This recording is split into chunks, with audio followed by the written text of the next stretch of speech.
Hundreds of Bangladeshis clambered upon the remains of a building in Dhaka, which housed a museum belonging to the family of ousted former Prime Minister Sheikh Hasina on Thursday. It was vandalized and torched the previous night by student protesters who voiced fury over her recent speech on social media. Hasina urged the people of Bangladesh to defy the interim government. She accuses it of seizing power in an unconstitutional manner. Many people were seen hammering down structures and chiseling at brick walls as they took apart what was left of the building. In August last year, Hasina was forced to flee to neighboring India as protests against her rule killed more than 1,000 people. Since her departure, the government has struggled to maintain law and order. A symbol of the country's establishment, the house is where her father declared Bangladesh's independence from Pakistan in 1971. He and most of his family were assassinated at the house in 1975. Hasina, who survived the attack, transformed the building into a museum dedicated to her father's legacy.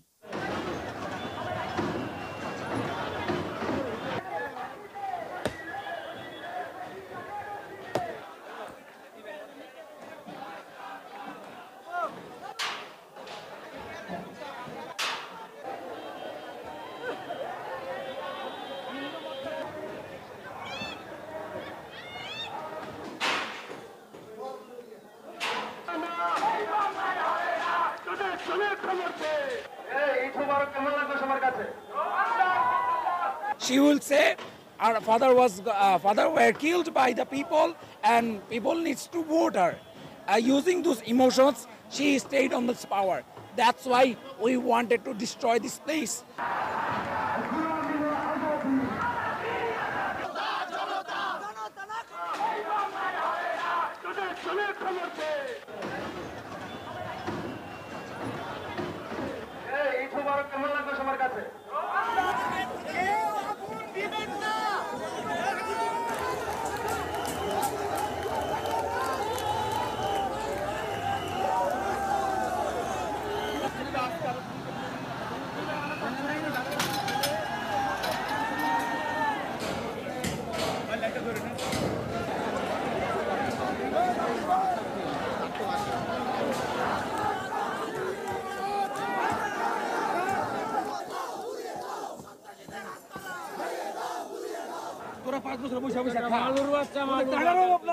Bangladesh zero করে খালি করে নিয়ে গেছ, এখন তোরা পয়সা পয়সা খা।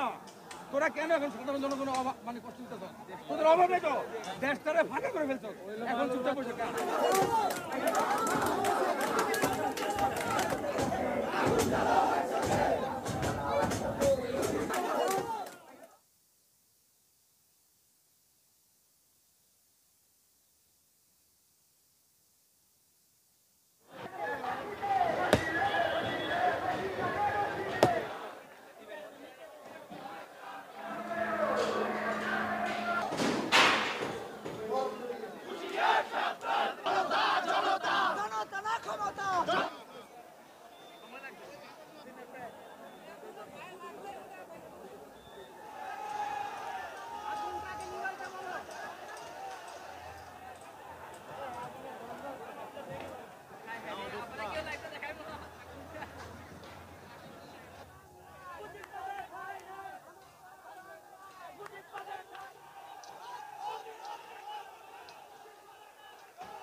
As we know, yesterday in media, Hasina came and she gave a speech to the nation, which we didn't want. That's why people gathered here to destroy their whole place. আমি এখানে আসছি একজন স্বৈর শাসকের পরিণতি দেখার জন্য। গত 18টা বছর আমরা এই রাস্তায় আমাদেরকে হাঁটতে দেওয়া হয় নাই। আমরা অনেক দূর ঘুরে যেতাম। প্রচুর অত্যাচার নির্যাতনের সাক্ষী হচ্ছে এই বাড়িটা।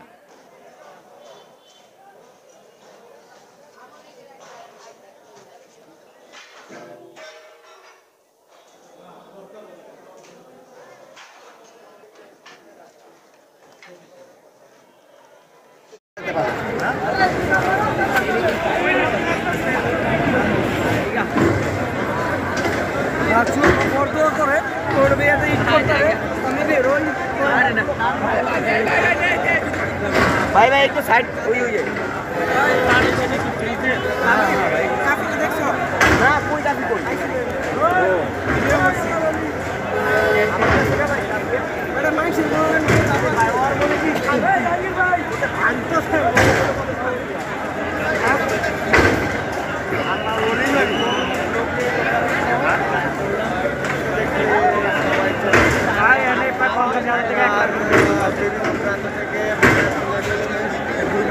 কবেই হয়েছে শেষ বন্ধুত্বের সেই কলিতা কবেই হয়েছে শেষ আগের মতো নতজন হয়ে থাকবে না এই দেশ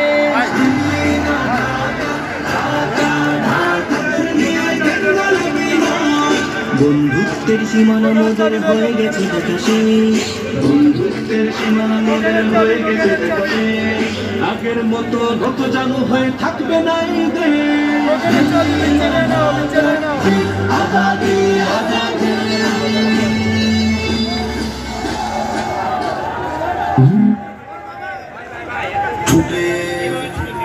প্রতিভা